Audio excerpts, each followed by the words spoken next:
알로하, 이 방송은 글로벌 리바이벌 교회에서 보내드리는 선교 방송입니다.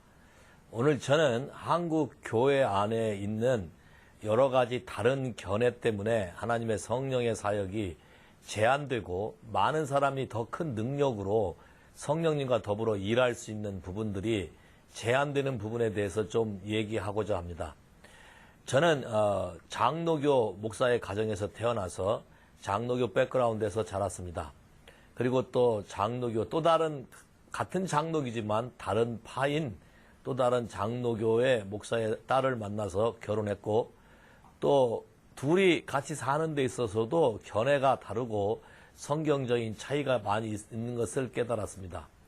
더더군다나 성령에 관한 이 부분에 있어서는 많은 부분들, 오순절 계통이라든지 감리교라든지 성결교라든지 기타 여러 다른 교단에서 어느 부분은 같이 공유하고 어느 부분은 다르게 말함으로 인해서 그걸 따라가는 많은 성도들이 어려움을 겪고 있는 것들을 많이 보게 되었습니다. 저 또한 그것 때문에 많은 갈등도 했었고, 그래서 그 모든 것들을 다 제외하고 오늘은 어떤 신학적인 걸 말하려는 것도 아니고 어떤 철학적인 걸 말하려는 것도 아니고 개인 경험을 말하려는 것도 아니고 성경이 뭐라고 말하고 있는지 그 성경에 대해서 여러분에게 좀 말하고 싶습니다. 먼저 성령 세례, 성령에 관한 것입니다. 예수님께서 이 땅에서 사역하실 때에 요한복음 14장, 15장, 16장에 성령에 대해서 소개하는 장면이 나옵니다. 성령은 진리의 성령이시고 성령은 우리에게 모든 진리 가운데 가르치시며 성령은 자기 혼자 말하지 아니하고 듣는 걸 말하시고, 또 내가 너에게 이를 것도 많이 있지만 다 이르지 못하는데 성령이 오시면 그 성령이 모든 걸 다 이룰 것이고, 성령은 내가 가진 모든 것, 내 것을 가지고 말할 것이고, 또 성령은 나를 증거할 것이다. 그 성령에 대해서 계속해서 말씀하셨습니다. 또 예수님께서 죽으시고 부활하시고 난 이후에 요한복음 20장 21절부터 예수께서 또 가라사대 너희에게 평강이 있을지어다. 아버지께서 나를 보내신 것 같이 나도 너희를 보내노라. 이 말씀을 하시고 저희를 향하사 숨을 내쉬며 가라사대 성령을 받으라. 너희가 네 죄든지 사하면 사해질 것이요 네 죄든지 그대로 두면 그대로 있으리라. 자, 이 말씀을 갑자기 하셨습니다. 부활하고 난 이후에 제 아들에게 나타나서 한 첫 번째 말씀은 평강할지어다, 평안할지어다. 그리고 아버지가 나를 보낸 것처럼 나도 너한테 너를 이 세상에 보낸다. 그리고 이어서 말씀하시기를 성령에 대해서 말씀하셨습니다. 다시 말하면 아버지가 나를 보내서 이 땅에서 행하라 한 것처럼 우리가 이 땅에서 주님이 우리에게 시키는 일을 하기 위해서는 성령이 우리와 함께 하지 않고 성령에 대해서 알지 못한다면 우리는 이 일을 감당하기가 어렵다는 것입니다. 숨을 내쉬며 가라사대 성령을 받으라 그랬습니다. 아주 재밌게 얘기했습니다. 성령을 받아라. 성령을 연구하라 한 적도 없고요. 성령을 어떻게 다시 학문적으로 규명하라 한 적도 없고 그냥 단순히 성령을 받아라 했습니다. 아마 이때 제자들은 다 성령을 받았을 걸로 생각이 됩니다. 또한 성령을 받고 난 이후에 주께서 하신 말씀은 너희가 네 죄든지 사하면 사해질 것이고 네 죄든지 그대로 있으면 그대로 있으리라. 성령과 어떤 사람의 죄를 사하는 데 있어서 성령께서 하시는 일이 굉장히 중요한 역할을 한다는 것입니다. 그리고 이 말은 첫 번째 평안할지어다, 평강이 있을지어다, 이 평안과 아주 밀접한 관계가 있습니다. 예수님께서 요한복음 16장에서 말씀하시고 성령을 말할 때마다 평안에 대해서 강조하셨습니다. 그 이유는 성령께서 우리 가운데 일하시는 모든 일들 중에 우리들이 깜짝깜짝 놀랄 수 있는 많은 일들을 우리 삶 가운데 일어날 것이라고 저는 믿기 때문에 그렇게 말했다고 생각합니다. 분명히 예수님께서 제 아들에게 부활한 다음에 성령을 받으라 말씀하신 후에 누가복음 24장 끝절에 보면 누가복음 24장에 보면 이렇게 말하고 있습니다. 24장 49절에 말씀하시기를 성령을 받은 그 제자들에게 이렇게 말했어요. 볼지어다 내가 아버지의 약속하신 것을 너희에게 보내리니 너희는 위로부터 능력을 입힐 때까지 이 성에 유하라 하시니라. 성령을 받은 제자들에게 또 다른 것을 기다려야 된다. 그것도 예루살렘을 떠나면 안 되고 예루살렘에 있어야 되고 예루살렘에 있을 때에 내가 아버지가 너에게 약속한 것을 너에게 보낼 거라고 얘기했습니다. 누가복음을 쓴 누가가 사도행전 1장에 이렇게 말합니다. 아버지께서 너에게 약속한 거를 1장 4절 사도들이 같이 모이사 저에게 분발하라되 예루살렘을 떠나지 말고 내게 들은 바 아버지의 약속한 것을 기다리라. 요한은 물로 세례를 베풀었으나 너희는 몇 날 못 되면 성령으로 세례를 받으리라 하셨느니라. 저희가 모였을 때에 예수께 묻자 가로되 주께서 이스라엘 나라에 회복할 때가 이때니까 하니 가라사대 때와 기한은 아버지께 자기의 권한에 주셨으니 너희는 알 바가 아니요. 아버지의 약속하신 것이 성령으로 세례 또는 침례, 용어의 교단에 따라서 용어가 다르겠지만 뜻은 같은 얘기이겠습니다. 침례란 말은 물속에 잠겨서 사람의 몸에 물에 완전히 잠기는 것처럼 성령에 완전히 잠겨서 속에서부터 겉까지 채워지는 것을 침례라고 말합니다.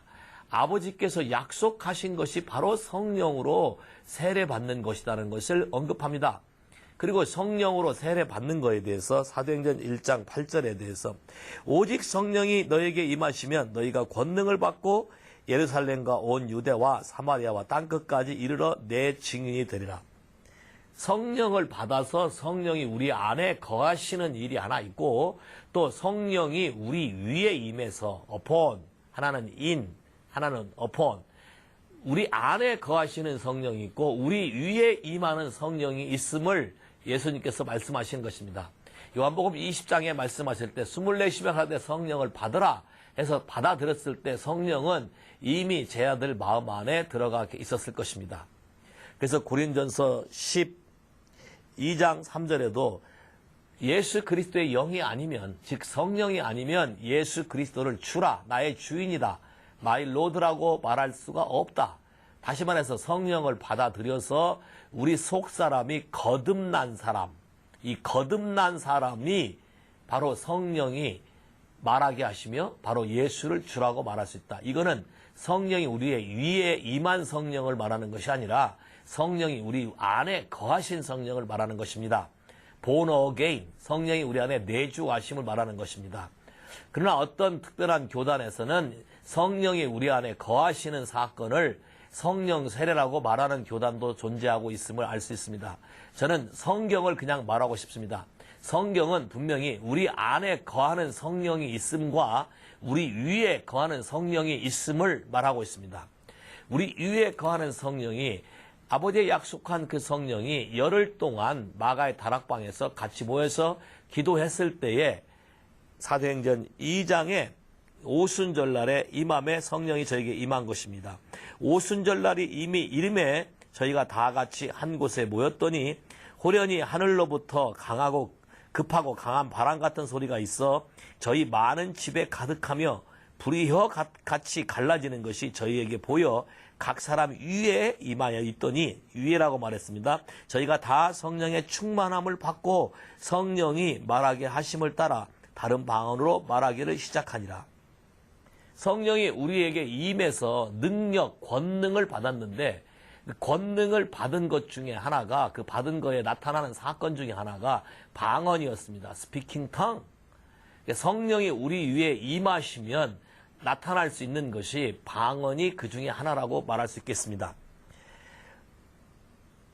또 사도행전 8장에 보면 이후에도 여러 사건이 있었고 한 10여 년의 시간이 지났는데 사도행전 8장에 예루살렘에 핍박이 나서 빌립이란 사람이 사마리아에 가서 예수 그리스도를 증거했고 또 예수 그리스도로 말미암아 질병도 치유하고 귀신도 쫓아내고 많은 기사와 표적을 행하였습니다. 또 그들로 하여금 침례도 받게 하셔서 예수를 믿는 거듭남의 삶을 살도록, 다시 말해서 성령이 그들 삶 안에 거하시는 사건을 일으킨 일들이 성경에 기록되어 있습니다. 그러나 예루살렘에서 베드로와 요한이 이 사실을 듣고 사마리아에 내려가서 그걸 확인해 본 결과 아직 저들 위에 성령이 내리신 일이 없다. upon Holy Spirit, Holy Spirit upon us. 성령이 우리 위에 임하는 성령 세례, 성령 침례, 이 사건이 사마리아에는 아직 없었다는 것입니다. 그래서 안수함에 저희가 성령을 받는지라. 첫 번째 요한복음 20장에 성령을 받으라와 완전히 다른 얘기죠. 그래서 시몬이 매직션 마술사 시몬이 돈을 들여서 자기도 그걸 하려고 했다가 불의와 악의가 가득한 자라고 책망을 받으며 회개한 사건이 기록되어 있습니다. 이것이 한 10년 전 지난 후의 사건입니다. 또 사도행전 10장에 와보면 베드로가 이방인의 집인 고넬료의 집에 가서 하나님의 말씀을 저에게 증거할 때 말씀 듣는 중에 성령이 저희 위에 내렸다고 했습니다. 성령이 저희 위에 내려 자기들이 처음 성령 받을 때와 똑같이 했다 그랬습니다. 성령 받을 때와 똑같이 성령 부어주심을 인해서 놀라는데 그 부어주심을 안 사건이 10장 46절에 방언을 말하며 하나님 높임을 들으리라. 또 하나 일어난 사건이 스피킹 텅이었습니다. 성령이 능력으로 임해서 이 능력으로 이 사람이 성령을 받았다 안 받았다를 표시하는 성경에 기록된 사건이 방언이었습니다. 또 사도행전 19장 와보실까요? 그 후에 한참의 세월이 지났습니다. 사도행전 19장 드디어 바울이 에베소 교회에 가서 복음을 전가하는 것입니다. 아볼로가 고린도에 있을 때 바울이 윗집부터 다녀 에베소에 와서 어떤 제자들을 만나자. 제자들을 만났단 말은 이미 예수 그리스도를 영접한 사람들이죠. 예수 그리스도를 영접했을 때, 예수를 받아들일 때 성령께서 아주 신비스럽게 우리 마음에 들어와서 우리 영을 살리시고 우리 영과 더불어 하나가 된다고 성경에 기록되어 있습니다. 다시 말해서 성령이 이들 안에 거하는 사람들인 것입니다. 성령이 안에 거하는 그런 사람들, 거듭난 사람들, 그런 제자들에게 바울이 이렇게 질문합니다. 가로되 너희가 믿을 때에 성령을 받았느냐? 가로되 아니라 우리는 성령의 있음도 듣지 못하였느니라. 바울이 가로되 그러면 너희가 무슨 세례를 받았느냐? 대답하되 요한의 세례로다. 바울이 가로되 요한의 회개의 세례를 베풀며 백성에게 말하되 내 뒤에 오시는 이를 믿으라 하였으니 이는 곧 예수라 하거늘 저희가 곧 듣고 예수의 이름으로 세례를 받으니 바울이 그들에게 안수함에 성령이 그들에게 임하심으로 방언도 하고 애언도 하니라. 또 다른 사건이죠. 예수 그리스도를 영접해서 침례를 받았습니다. 예수를 영접하는 그 사건은 성령께서 우리 마음 안에 들어오시는 사건, 다시 말해서 물과 성령으로 거듭나지 않으면 하나님 나라에 들어갈 수 없는 거듭난 사람, born again 크리스찬이라고 말할 수 있겠습니다. 자, 예수를 영접하면 이미 성령을 우리 마음 안에 들어오셔서 성령이 우리 안에 거하십니다. 그러나 이것이 성령 세례라고 말하는 성령이 우리 위에 임하는 성령 세례와는 별개의 것임을 알 수 있습니다. 너희가 믿을 때에 성령을 받았느냐? 자, 믿는 거하고 예수를 받아들인 거하고 성령이 우리에 임하는 거하고는 다른 사건이라는 것입니다. 성령이 우리에게 임하면 너희가 권능을 받고 자, 능력으로 인해서 증인이 된다. 자, 예수를 영접해도 예수의 증인은 될 수 있습니다. 그러나 능력 있는 증인이 되기는 어렵습니다. 깨가 한번 구르는 것보다 호박이 한번 구르는 게 훨씬 더 능력 있는 것처럼 총으로 쏘는 것보다 대포로 쏘는 것, 걸어 올라가는 것보다 에스컬레이터나 엘리베이터 타고 올라가는 것이 훨씬 쉬운 것처럼 성령이 우리에게 임하는 사건은 우리가 능력으로 증인이 되는, 증거할 수 있는 사건인 것입니다. 많은 사람들이 이 부분에 대해서 헷갈려 하고 있습니다. 내가 예수를 믿었고 내가 하나님의 놀라운 치유를 경험했다. 그럼 나는 성령을 받은 게 아니냐? 예, 성령이 우리 안에 거하실 수는 있습니다. 그러나 성령이 우리의 임하는 이 사건은 별개의 것입니다. 너희가 회개하고 성령을 선물로 받으라. 베드로가 이렇게 말했습니다. 성령을 선물로 받으라.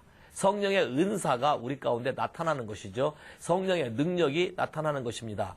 성령이 우리 가운데 나타나기 시작할 때에 그것이 능력으로 나타나는 것, 이것을 성령 세례라고 말할 수 있겠습니다. 성령 세례는 예수를 믿는 데 있어서 한 번 일어나는 사건입니다. 성령 세례를 받고 난 다음에 다시 계속적으로 성령으로 채워져야 되는 사건들이 있습니다. 이걸 성령 충만이라고 말합니다.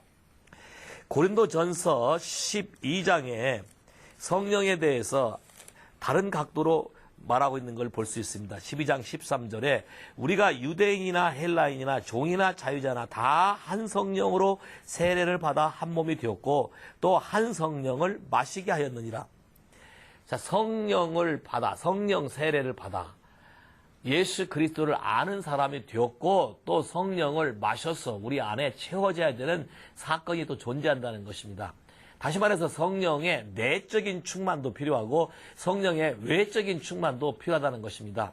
성령이 우리 안에 거하시는 사건이 필요하고 거하시는 사건 이후에 성령이 권능으로 임하는, 능력으로 임하는 성령 세례가 우리에게 필요한 것이고 또 그 이후에 성령이 내적으로 채워지며 외적으로 채워지는 성령의 충만한 사건이 일어나야 된다는 것입니다.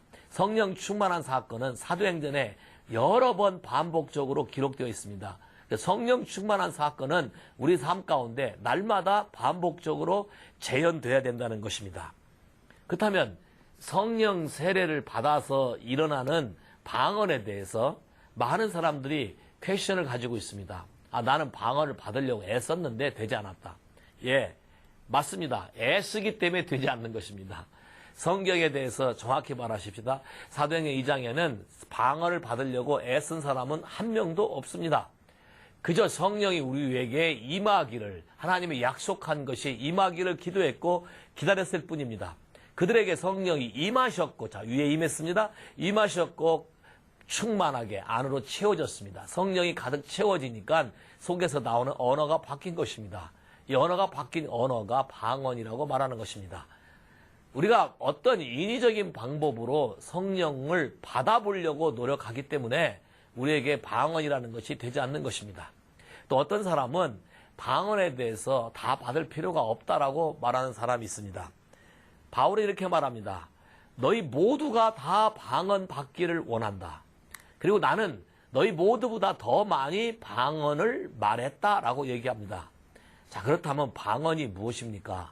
방언에 대해서 좀 생각해 볼 필요가 있습니다. 첫째, 방언에 대해서 방언의 여러 종류가 있음을 좀 아셔야 됩니다. 처음 임했을 때 일어나는 방언, 이거를 어떻게 신학적이라든가 용어를 붙지 못해서 처음 시작하는 방언, 그래서 뭐 애기 방언이라고 말하는 사람도 있고 여러 가지 말할 수 있지만 하여튼 방언이라고 말합시다.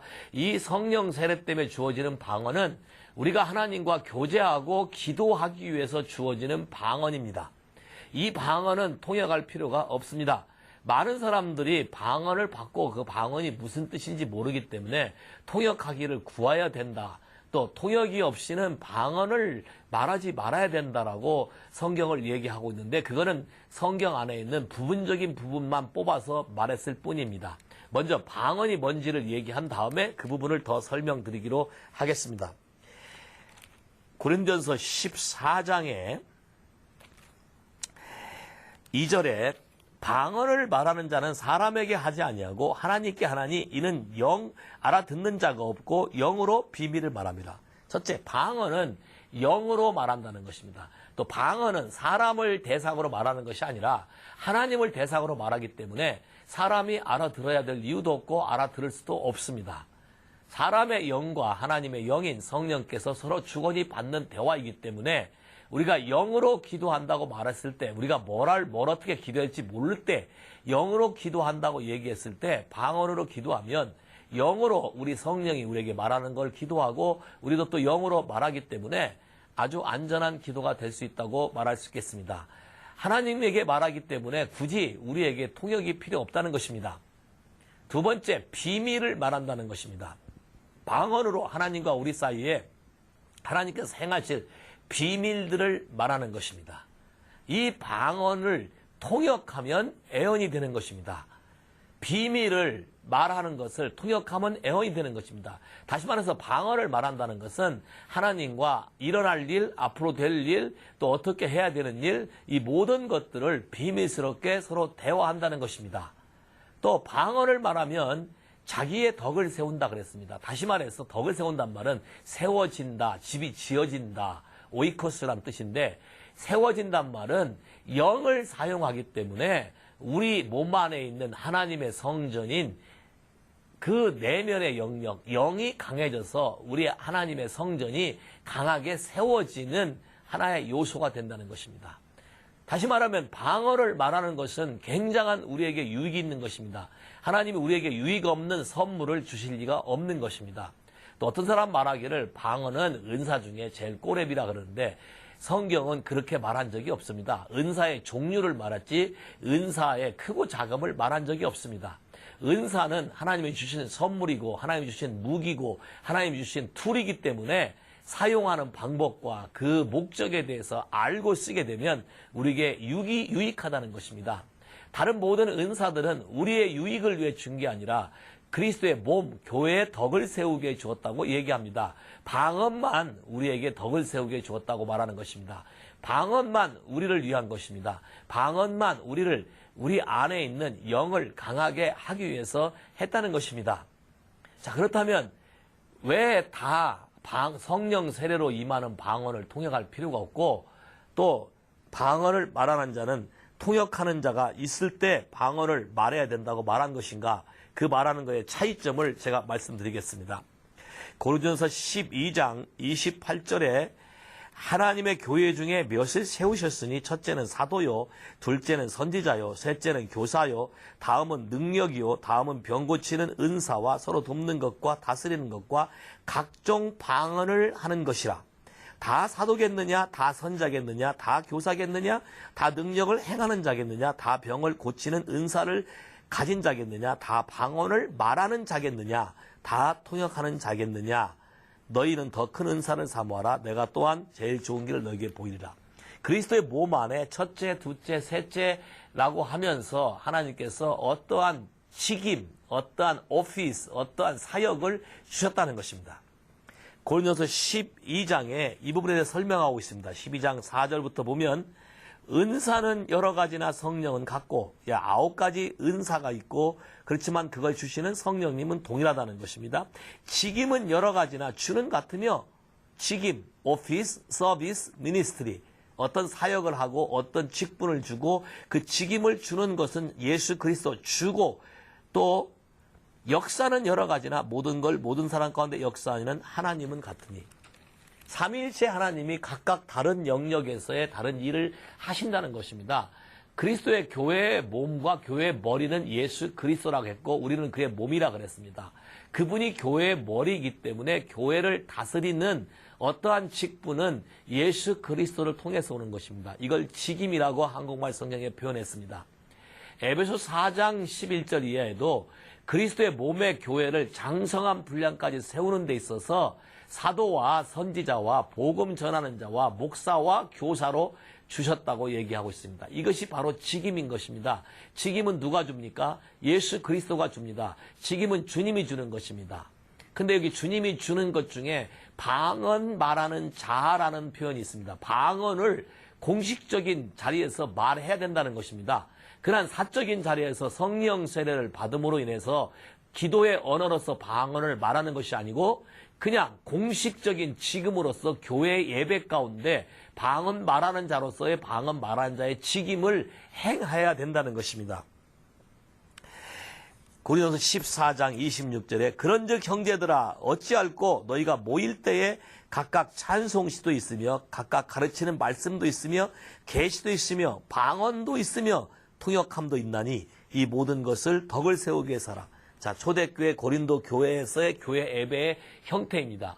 모일 때마다 찬송시도 있고 계시의 말씀도 있고 방언도 있고 방언 통역이 있었다는 것입니다. 다시 말해서 예배 중에 방언 말하는 자가 나와서 방언을 말하면 통역하는 자가 나와서 통역하도록 되어 있다는 것입니다. 그냥 모든 사람이 성령 세례를 받아서 방언을 말한 것이 아니고 오순절 마가의 다락방에서 방언을 말할 때도 각각 난곳 방언으로 들려서 누가 통역한 것이 아니라 그 나라 사람들이 와서 그 방언을 듣고 알아들었던 것처럼 우리가 방언을 말할 때 기도의 언어로 말할 때 그 기도의 언어로 말하는 대상은 하나님이시고 하나님이 알아들으시며 그분이 방언 말하는 자의 직임으로 예수 그리스도로 말미암아 선택받아 교회에 세워진 자가 아닐 때는 그 사람이 말하는 방언은 그냥 기도의 언어로서의 방언이고 우리에게 유익이 되고 덕을 세우기 위한 방언이기 때문에 굳이 통역이 필요 없다는 것입니다. 통역이 필요한 것은 방언 말하는 자로서의 방언으로서 교회 안에서 말해지는 것입니다. 누가 만일 방언으로 말하거든 두세 사람이나 불과 세 사람이 차선을 따라서 하고 한 사람이 통역할 것이요. 만일 통역한 자가 없거든 교회에서는 잠잠하고 자기와 하나님께 말할 것이요. 잠잠하고 자기와 하나님께 말하라. 잠잠하고 자기와 하나님께 말하는 것을 뭘로 말하는 겁니까? 방언으로 말하는 거죠. 그냥 개인적으로 말할 수도 있지만 방언으로 말하는 것입니다. 자기와 하나님께, 다시 말해서 이런 공적인 자리에서 말하지 말라는 것입니다. 공적인 예배에서 예배의 하나의 순서로서 방언 말하는 자로서의 방언이 아니라 기도의 언어로서의 방언은 우리에게 장려되고 우리에게 해야 된다고 말하고 있는 것입니다. 또 성경에 기도할 때 방언을 말할 때 나의 영이 기도하거니와 나의 마음은 열매를 맺지 못할, 무슨 뜻인지 모르기 때문에 내 마음에 열매를 맺지 못할 때 그러면 어떻게 할꼬? 내가 영으로도 기도하고 마음으로도 기도하고 내가 영으로도 찬미하고 마음으로도 찬미하리라. 자, 영으로 찬미한다. 방언 찬양하는 것이죠. 오늘날 교회에서 방언 찬양하면 이상하다 하는 거죠. 오늘날 교회에서 공식적인 방언과 방언 통역이 있습니까? 이 부분들이 다 소멸됐지 않습니까? 성경이 말하는 걸 잘 들으십시오. 개인의 삶 가운데 방언을 말하는 것은 유익한 것입니다. 14장 39절 그런즉 내 형제들아 애언하기를 사모하며 방언 말하기를 금하지 말라. 모든 것을 적당하게 하고 질서대로 하라. 나도 너희 모든 사람이 다 방언 말하기를 원한다. 성령 세례를 받으면 누구나 다 방언을 말할 수 있는 것입니다. 또 누구나 다 애언할 수 있습니다. You may all prophesy. 왜 그렇습니까? 우리 믿는 사람 모두가 하나님의 음성을 들을 수 있기 때문에 하나님의 음성을 들은 것을 말하게 되면 애언이 되는 것이죠. 방언을 통역하면 애언이 되는 것 같이 우리가 하나님께 주신 능력, 성령 세례에 대해서 바른 견해를 갖게 되면 그리고 그걸 사모하게 되면 바로 그 사람에게 하나님의 권세와 능력이 임할 것입니다. 여러분에게 이런 능력이 임하기를 축복합니다. 감사합니다.